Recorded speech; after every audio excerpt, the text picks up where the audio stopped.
Hi friends, welcome to mono vlogs. ఈరోజు climate అయితే చాలా కూల్గా ఉంది. 2 డేస్ నుండి వర్షం పడుతుంది కదా, చాలా అంటే చాలా చల్లగా అయిపోయింది. ఈ టైంలో ఎవరికైనా నాన్ వెజ్ తినాలి అని ఉంటుంది. నాకు కూడా అలాగే అనిపించి మా డాడీతో మటన్ తెప్పించుకున్నాను. అయితే మటన్ కర్రీ ఫ్రై తింటూనే ఉంటాం కదా అని చెప్పి మటన్ బిర్యానీ చేసుకుందాంలే అని చెప్పి మటన్ బిర్యానీ ప్రిపేర్ చేస్తున్నాను. కొంతమంది మటన్ బిర్యానీ చేయటం టఫ్ అనుకుంటారు. కాదండి, చాలా ఈజీ. ఇప్పుడు నేను 1.5 కేజీ మటన్ తీసుకొచ్చుకున్నాను. దాన్ని చక్కగా వాష్ చేసి ఒక డేక్షాలో వేసుకున్నాను. ఇప్పుడు ఒక చిన్న కొత్తిమీర కట్ట, సేమ్ కొత్తిమీర ఎంత తీసుకున్నామో పుదీనా కూడా అలాగే ఒక చిన్న పుదీనా కట్ట కట్ చేసుకొని వేసుకోండి. అందులోకి ఇప్పుడు 5 వరకు టమాటాలు కట్ చేసి వేసుకోండి. మీకు బారుగా కావాలి అనుకుంటే బారుగా అయినా కూడా కట్ చేసి వేసుకోవచ్చు. చికెన్ బిర్యానీకైనా సేమ్ ప్రాసెస్ అండి, ఏం చేంజెస్ ఉండవు, ఇలాగే వండుకోవాలి. కల్లుప్పు 4 టేబుల్ స్పూన్స్ వేసుకోండి. నేనైతే చేత్తోనే వేసేసాను. కారం 1 టేబుల్ స్పూన్ వేసుకుంటున్నాను. మేము తిప్పించి పెట్టుకున్న కారం కాబట్టి ఘాట్ ఎక్కువ ఉంటుంది, అందుకే 1 టేబుల్ స్పూన్ వేసుకుంటున్నాను. ప్యాకెట్ కారం అయితే 1.5 టేబుల్ స్పూన్ వేసుకోండి. పెరుగు 1/2 లీటర్ వేసుకోండి. పుల్లటి పెరుగు అయితే మంచిది. పుల్లటి పెరుగు కనుక లేకపోతే తీపి పెరుగైనా కూడా వేసుకోండి. మీకు ఏది అందుబాటులో ఉంటే దాన్ని వేసుకోండి. ఇప్పుడు ఇందులోనే 10 వరకు పచ్చిమిరపకాయలు కూడా వేసి కలుపుకోండి. నేను పచ్చిమిరపకాయలు వేయడం మర్చిపోయాను, లాస్ట్కి వేసుకున్నాను. కారం కొంచెం తక్కువ తినే వాళ్ళైతే పచ్చిమిరపకాయలు కొంచెం తక్కువ వేసుకోండి. పచ్చిమిరపకాయలు కట్ చేసుకోకుండానే వేసుకోండి. కొంతమంది మేధావులు ఉంటారు, పచ్చిమిరపకాయలు కూడా కట్ చేసి వేసుకోవాలి అని అనుకొని కట్ చేసేసుకొని వేసేసుకుంటారు. అలా వేసుకుంటే మన బిర్యానీ అంతా ఎక్కువగా స్పైసీ అయిపోతుంది. అందుకే కట్ చేసుకోకుండా వేసుకోవాలి, వాళ్ళ కోసం చెప్తున్నాను. ఇప్పుడు దాని మీద మూత పెట్టేసి ఒక 40 నిమిషాల పాటు పక్కన పెట్టేయండి. ఇప్పుడు స్టవ్ మీద ఒక డేక్షా పెట్టుకొని వేడైన తర్వాత 50 గ్రాములు నెయ్యి, 200 గ్రాములు నూనె వేసుకోవాలి. నెయ్యి లేకపోతే మనం 250 గ్రాములు కూడా నూనె వేసుకోవచ్చు.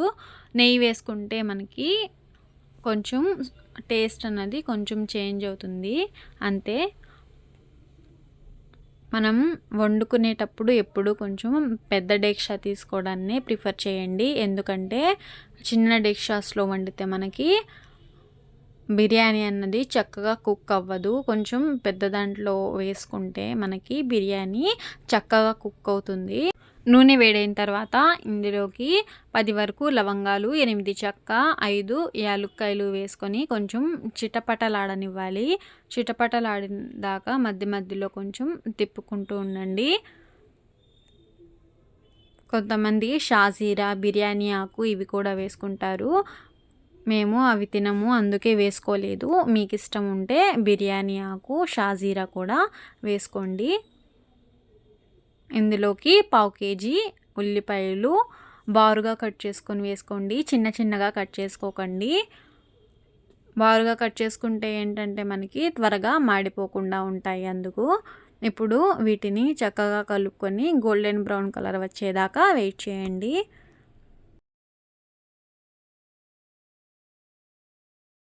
మధ్య మధ్యలో కొంచెం కలుపుకుంటూ ఉండండి, కింద అడుగంటకుండా ఉంటుంది, ఉల్లిపాయలు కూడా కాలకుండా ఉంటాయి. ఒక 10 నిమిషాల తర్వాత ఉల్లిపాయలు అనేవి గోల్డెన్ బ్రౌన్ కలర్లోకి వచ్చేస్తాయి. గోల్డెన్ బ్రౌన్ కలర్లోకి వచ్చిన తర్వాత అల్లం వెల్లుల్లి పేస్ట్ 250 గ్రాములు వేయండి. మీ ఇంట్లో బిర్యానీ ఎవరు బాగా కుక్ చేస్తారో కామెంట్ చేయండి. మా పేరెంట్స్లో అయితే మా డాడీ పర్ఫెక్ట్గా కుక్ చేస్తారు, ఎందుకంటే మా డాడీ వంట మేస్త్రి కాబట్టి. ఇప్పుడు మసాలా పచ్చితనం అంతా పోయేదాకా చక్కగా వేయించుకోండి. మసాలా వేసిన తర్వాత మధ్య మధ్యలో కలుపుకుంటూ ఉండండి. మసాలా త్వరగా పట్టేస్తుంది డేక్షా అడుగు, అందుకు మధ్య మధ్యలో కలుపుకుంటూ ఉండండి. ఒక 10 మినిట్స్ తర్వాత మసాలా పచ్చితనం అంతా పోతుందండి. మసాలా పచ్చితనం అంతా పోయిన తర్వాత మసాలా యొక్క కలర్ అన్నది చేంజ్ అయిపోతుంది. మసాలా కలర్ చేంజ్ అయ్యేదాకా మనం వెయిట్ చేద్దాం.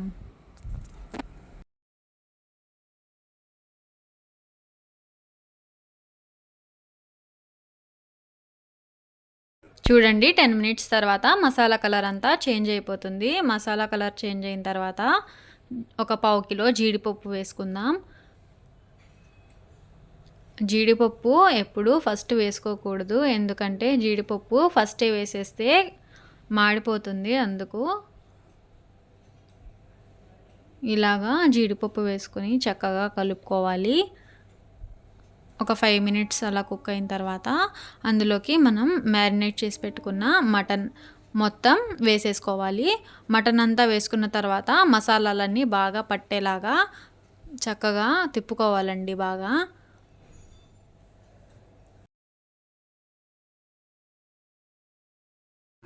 చక్కగా తిప్పుకొని అందులో ఒక గ్లాస్ వరకు వాటర్ వేసుకొని మూత పెట్టి ఒక 10 మినిట్స్ పాటు హై ఫ్లేమ్లో కుక్ చేసుకోండి. ఇలా కుక్ అవుతున్నప్పుడు మధ్య మధ్యలో తీసి తిప్పుకుంటూ ఉండాలండి. లేకపోతే మసాలాలు అన్నవి కింద ఉండిపోయి మటన్ పైన ఉండిపోతుంది. మసాలా అంతా అడుగంటేస్తుంది. అరగంట కుక్ చేసుకున్న తర్వాత మనం మటన్ కుక్ అయిందో లేదో చూసుకోవాలండి. మటన్ అన్నది 90% కుక్ అయిపోవాలి. మేము చూసుకున్నప్పుడైతే మటన్ కుక్ అవ్వలేదు. మళ్ళీ అందులోనే వేసేసి కుక్ చేసుకున్నాము.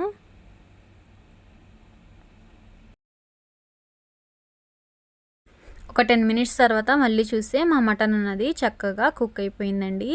ఇప్పుడు మనం తీసుకున్న బియ్యం 1.5 కేజీ బియ్యం తీసుకుంటున్నాం. 1.5 కేజీ బియ్యం తీసుకుంటున్నాం కాబట్టి 1.5 లీటర్ నీళ్లు వేసుకోవాలి. మనం ఎంత బియ్యం అయితే తీసుకుంటామో అన్ని వాటర్ తీసుకోవాలి. అంతేనండి. 2 టేబుల్ స్పూన్ నిమ్మరసం వేసుకోండి. ఎక్కువగా నిమ్మరసం వేసుకోవద్దు, పుల్లగా అయిపోతుంది మన బిర్యానీ. ఇలా వాటర్ బాగా బాయిల్ అయిన తర్వాత మనం వాష్ చేసి పెట్టుకున్న బాస్మతి రైస్ని ఇందులో వేసేద్దాం. బాస్మతి రైస్ వేసుకునేటప్పుడు ఒక అరగంట ముందు వాష్ చేసి చక్కగా నీళ్ళల్లో నానబెట్టి వేసుకోండి, బాగుంటుంది. మనం వాష్ చేసిన వాటర్ అంతా వంచేసి చక్కగా బియ్యం మాత్రమే వేసుకోవాలండి. బియ్యం వేసిన తర్వాత ఓన్లీ 2 టైమ్స్ చక్కగా కిందకి పైకి కలిపి మూత పెట్టేయాలి. నేను చూపిస్తాను చూడండి ఎలా కలపాలో. సేమ్ అలా కలుపుకొని పెట్టండి. ఎక్కువగా కలపకండి. ఎందుకంటే బాస్మతి రైస్ ఎక్కువగా కలిపితే బాస్మతి రైస్ డెలికేట్గా ఉంటాయి కాబట్టి ముక్కలు ముక్కలుగా అయిపోతుంది. మనం వడ్డించుకున్నప్పుడు బాస్మతి రైస్ లాగా అనిపించదు. ముక్కలు ముక్కలుగా అయిపోయి చిన్న చిన్నగా అయిపోద్ది రైస్ అంతా. ఇలాగా కలుపుకున్న తర్వాత ఒక 10 మినిట్స్ కుక్ చేసుకోండి. కుక్ చేసుకున్న తర్వాత వాటర్ అంతా అబ్జర్వ్ చేసుకుంటుంది రైస్. ఒక 85% వరకు రైస్ కుక్ అయిపోయిద్ది అనమాట. 85% వరకు కుక్ అయిన తర్వాత మనం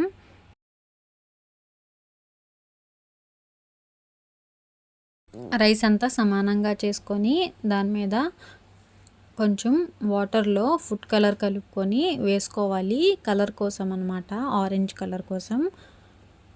కొంతమంది గ్రీన్ కలర్, ఎల్లో కలర్ ఇవి కూడా వేసుకుంటారు. ఇది వేసుకోవడం వేసుకోకపోవడం మన ఇష్టం అన్నమాట. దీని తర్వాత తడిగుడ్డతో చక్కగా ఇలా కప్పేసి మొత్తం డేక్షాని దీనిపైన మూత పెట్టేసి దమ్కిచ్చేయాలి. ఇప్పుడు నేను చూపించినట్టు చక్కగా కవర్ చేసేసి దీని మీద ఏదైనా బరువు పెట్టాలి. ఇలా బరువు పెడితే లోపల నుండి ఆవిరి బయటికి వెళ్ళకుండా చక్కగా ఆపుతుంది. లోపల రైస్ కూడా చక్కగా కుక్ అయిపోతుంది. లో ఫ్లేమ్లో పెట్టి దమ్ చేసుకోవాలండి మన బిర్యానీ. నేను వీడియోలో చూపించినట్టు మీరు బిర్యానీ దమ్ చేసుకోండి. మీ బిర్యానీ చక్కగా దమ్ అవుతుంది. బిర్యానీ దమ్ అయ్యేదాకా నేను కట్ట ఎలా ప్రిపేర్ చేయాలో చూపిస్తాను చూడండి. రెస్టారెంట్ కంటే టేస్ట్గా మనం ఇంట్లో ప్రిపేర్ చేసుకుంటేనే కట్ట అన్నది చాలా బాగుంటుందండి. ఒక చిన్న సొరకాయ, 6 వరకు వంకాయలు, 4 పచ్చిమిరపకాయలు, కొద్దిగా కొత్తిమీర, కొద్దిగా పుదీనా, 2 ఉల్లిపాయలు కట్ చేసుకొని వేసుకోవాలి. 1/2 టేబుల్ స్పూన్ పసుపు, 1 టేబుల్ స్పూన్ అల్లం వెల్లుల్లి పేస్ట్, 1 టేబుల్ స్పూన్ కారం వేసుకోవాలి. 10 లవంగాలు, 5 చెక్క, 4 యాలక్కాయలు, తగినంత ఉప్పు వేసుకున్న తర్వాత 100 గ్రాములు నూనె వేసుకోవాలి. ఇప్పుడు ఈ మిశ్రమాన్ని చక్కగా చేత్తోనే కలిపేసుకోవాలి. చక్కగా ఉప్పు కారం పట్టేటట్టు కలుపుకొని 1 గ్లాస్ వాటర్ వేసుకొని స్టవ్ మీద పెట్టేసుకోండి. ఇంకా కందిపప్పు అరగంట ముందు నానబెట్టుకోవాలి. చక్కగా నానిన తర్వాత ఒక 3 విజిల్స్ వచ్చేదాకా కుక్ చేసుకోండి. ఇవ్వండి, పొయ్యి మీద పెట్టేసాం కదా. సొరకాయ ఇప్పుడు మగ్గిందో లేదో చూసుకోవాలి. సొరకాయ మగ్గిన తర్వాత అందులోకి ఒక 4 టొమాటోలు కట్ చేసుకొని వేసుకోవాలి.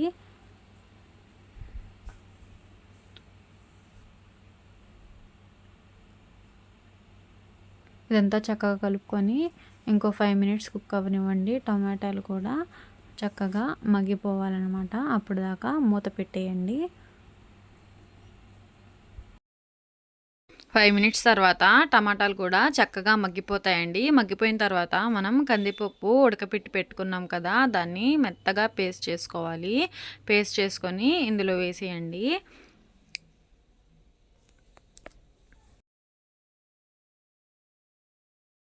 పావు కిలో కందిపప్పు అయితే సరిపోతుందండి, ఎక్కువ అవసరం లేదు.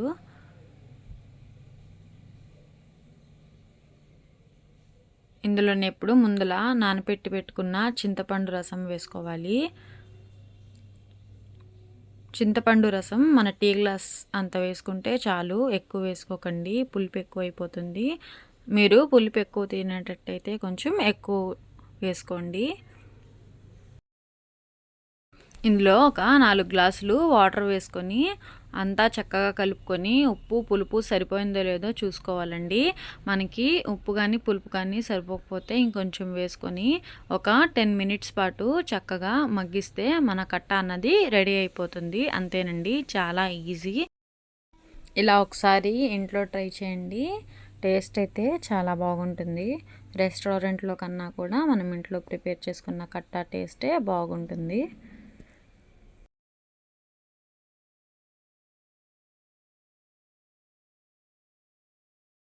ఇప్పుడు పెరుగు చట్నీ ఎలా ప్రిపేర్ చేయాలో చూపిస్తాను చూడండి. 2 ఉల్లిపాయలు, ఒక పచ్చిమిర్చి సన్నగా కట్ చేసుకొని వేసుకోవాలి. ఇందులో తగినంత సాల్ట్ వేసి బాగా స్మాష్ చేసుకోండి.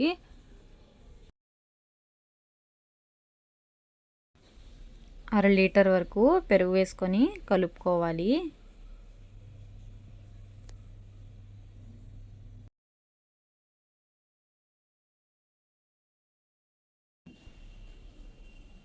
పెరుగు వేసుకున్న తర్వాత తగినన్ని నీళ్లు కలుపుకొని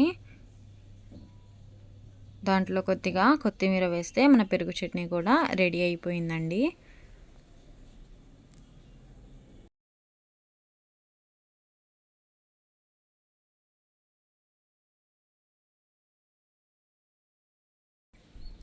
మనం ఈ కట్ట పెరుగు చట్నీ రెడీ చేసుకునేదాకా మన బిర్యానీ కూడా చక్కగా దమ్ అయిపోయింది.